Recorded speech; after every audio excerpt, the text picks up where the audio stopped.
లక్ష్మీదేవి. సృష్టి రచనకు సహకరించడం అనే సరస్వతీదేవి బాధ్యత పూర్తయిన తరువాత దాన్ని పరిరక్షించడం, పోషించడం అనే బాధ్యతలు వస్తాయి. అవి లక్ష్మీదేవి తీసుకుంటుంది.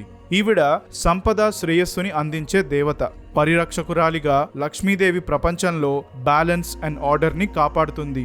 ఆవిడ సంపద, వనరులు, జీవించడానికి అవసరమైన శక్తిని ప్రసాదిస్తుంది.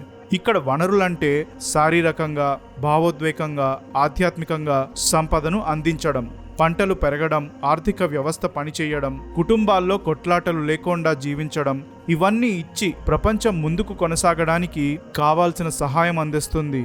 విష్ణు పురాణం ప్రకారం లక్ష్మీదేవి ఎప్పుడూ సృష్టిని పరిరక్షించే విష్ణువుతో కలిసి అతని పనిలో పాలు పంచుకుంటుంది. లక్ష్మీదేవి రూపం గురించి ఉన్న వర్ణన చూస్తే చేతిలో పద్మాలు, బంగారు నాణాలుండే కుండ ఉంటుంది. ఇది సంపన్నత అంటే అబండెన్స్ ని సూచిస్తుంది.